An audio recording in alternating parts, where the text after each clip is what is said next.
What is going on, ladies and gentlemen? Welcome back to the channel. My name is Paul. This is the Leeds Therapy. I do hope you are doing well. Thank you as ever for stopping by. I really do appreciate it.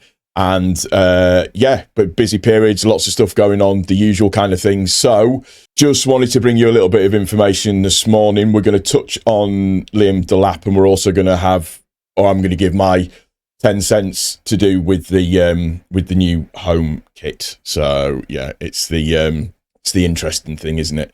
Now, the reason that I wanted to have this chat about Delap is just off of the basis of that, with Danny Welbeck moving from Brighton to Chelsea, I think that leaves the door open for Delap to be looking to move on and move elsewhere. And there might be an opportunity there from a loan point of view. So just have a little chat in my usual inimitable style, and we can see what we think.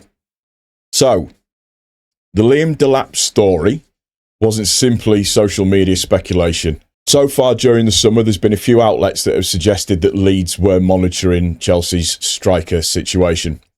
One of the earliest reports came from Simon Phillips, a journalist who covers Chelsea closely. Phillips claimed Chelsea would listen to offers for Delap if the right proposal arrived, and stated that Leeds had made contact over a potential deal, alongside clubs including Everton, Newcastle, Strasbourg and Ipswich. Not long afterwards, Team Talk also reported that Leeds had been identified as one of the clubs interested if Chelsea sanctioned a sale, again referencing Delap's uncertain future at Stamford Bridge. Leeds-focused outlets also picked up on the story. Leeds all over suggested that Daniel Farke could be looking to repeat the success of taking a player whose confidence had dipped, similar to previous revival projects, by targeting Delap if Chelsea were willing to negotiate. Now, it's important to make one thing clear. At no point has Romano, Ornstein or the BBC reported that Leeds were close to signing Delap. This remained a developing rumour rather than an advanced negotiation, but it was certainly one that refused to disappear. And as I said, with the movement of Welbeck going across to Chelsea, you have to think that there is potential there for a move. For those who haven't followed his career closely, Delap was born in Winchester on the 8th of February 2003, making him 23 years old. Football runs through his family. His father, Rory Delap, enjoyed a long Premier League career and became famous for arguably the most dangerous long throw football has ever seen. Liam has inherited some of that physicality, but he's developed into a completely different type of player, standing at around 6'2". He's powerful, quick, aggressive, and loves running directly at defenders. After starting out at Derby County, Delap joined Manchester City's academy. It didn't take long for him to make headlines. He was scoring goals almost every week for City's youth sides. He won the Premier League 2 Golden Boot. Guardiola quickly recognised his talent. Delap made his senior debut for Manchester City in the League Cup and scored within minutes. Many supporters believed he would become City's long-term number 9. Unfortunately, breaking into arguably the strongest squad in world football is easier said than done. Instead of regular first-team football at City, Delap headed out on loan. He spent time with Stoke City, Preston North End and Hull City as well. These moves weren't spectacular statistically, but they were incredibly important. He learned the physical side of the Championship. He learned to play against experienced defenders. He learned how difficult senior football can be. Sometimes development isn't about scoring 30 goals. Sometimes it's simply about surviving.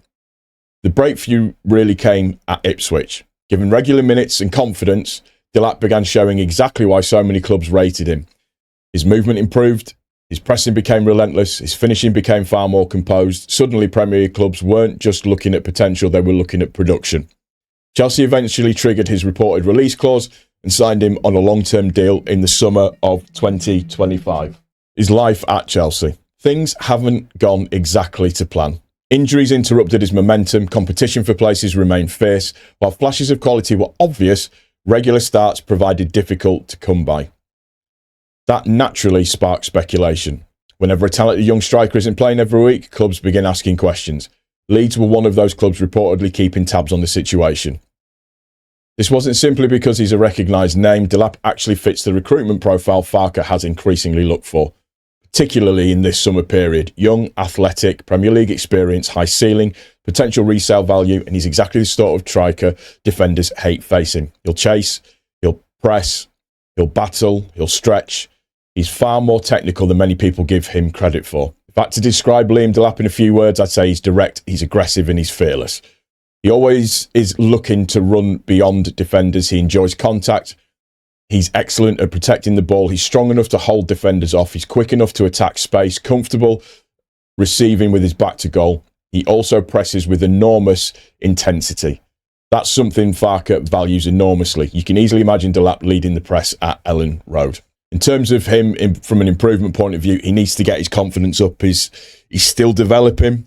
He can be a bit rushed at times, sometimes choosing power over placement, just down to his physicality. He needs to just improve on his link-up play a little bit. But like I said, the exciting thing about him, he's only 23. Most strikers, don't reach their peak until mid to late 20s. There's still enormous room for improvement. Would he fit in at Leeds? Yeah, he would. For me, he would do, absolutely. Could you imagine him in a two-man up front with DCL or leading the line by himself? It'd be nuts. Or just rotating in the attack, it'd be fantastic to see. His energy, his pressing, his willingness to run the channels, his physicality. He feels very much like a Farke striker. The biggest issue was never whether Leeds wanted him. The issue was whether Chelsea wanted to lose him. So, is this realistic or is it a dream? This is where it's important to separate rumour from reality. We've been mentioned by journalists and transfer outlets as admirers of Delap, but there has not been widespread reporting from the biggest transfer reporters that a deal is close. Interest, it's very, very believable. Concrete negotiations, it's far less clear that that's even going on. As the summer is progressing, we might see things happen. We might see that move forwards a little bit. We do know that we are looking at a number 9.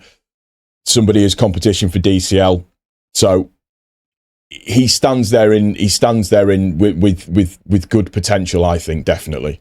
Even if Delap never pulls on a Leeds shirt, the fact that Leeds continue being linked with players of his calibre says plenty about where this football club is moving. And given the James Trafford stuff, given the Moharamovic stuff, fantastic.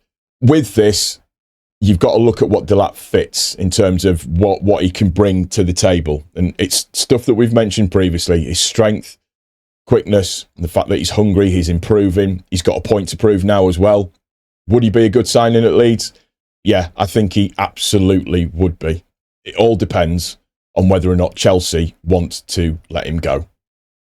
If the opportunities are going to be limited again next season, I think he's got to think about it. He's got to think about moving on. So don't be surprised if Leeds' name appears alongside his once more. So that's the Delap stuff. Like I said, I do like the idea of it, but there's cost involved. How much would he cost us? His confidence, how long would it get him in terms of get along the ground running and being able to move forwards? Has he gotten rid of that streak where he was just kind of fouling a lot? But I genuinely do like the player. So yeah. Right, next thing. The Leeds United kit. Let's talk about it. It was released.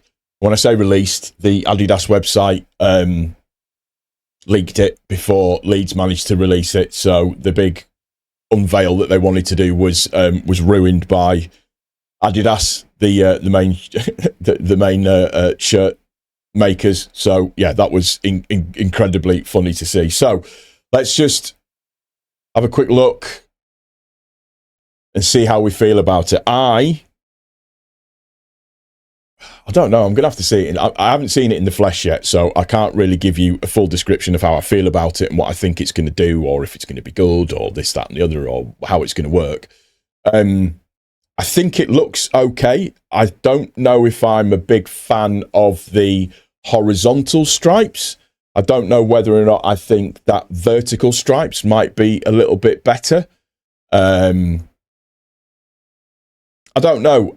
For me, I don't know whether or not I just want our home shirt to be white, just white, and maybe have embossed bits and pieces in it or something like that, just to make it look a little bit different. I'm not 100% sold on it yet, but like I said, I'm going to have to see it in the flesh before I can properly make a decision on it. But I mean, I've already got the away shirt, which they've absolutely knocked out of the park. How stunning, by the way, did that away shirt look when we were playing against Wrexham? In fact, the entire kit just looked incredible. So, kit looks fab.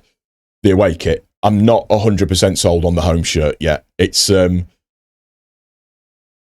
yeah, I think it might end up being a bit of a Marmite one. I'll probably end up buying it though. I always generally tend to. It is interesting that the 3 stripes on the shoulders seem to be a lot thicker this year than what they were last year, which I quite like that actually, in fairness. So yeah, I think, like I said, I think it's something that we're going to have to see in the flesh before you can make a full assessment of whether or not it's all right, and see the lads in it and see them playing in it before you can make a full proper assessment of it. But important, over to you now. What do you guys think? What do you guys think about the Delap thing? What do you guys think about the new home kit? I'm 50-50 with it, if I'm being completely honest. So yeah, we'll just have to wait and see how it looks. Like I said, I've got to see it in the flesh before I can make a decision. So make sure you subscribe. Your notifications are turned on, that you are commenting on this for me. So let me know in the comment section down below. Liking and hyping, all of the usual good stuff. If you're listening to the audio version of this, just make sure that you are liking that for me also as well, and following either on Spotify or on Apple. It's going to do it for this one, ladies and gentlemen. I do hope you've enjoyed it. If you have, please don't forget, click the like button. That's really, really important for me. Share the video as well. Take care of each other. Most importantly, take care of yourself. I'll see you on the next one, guys. Take it easy. Cheers.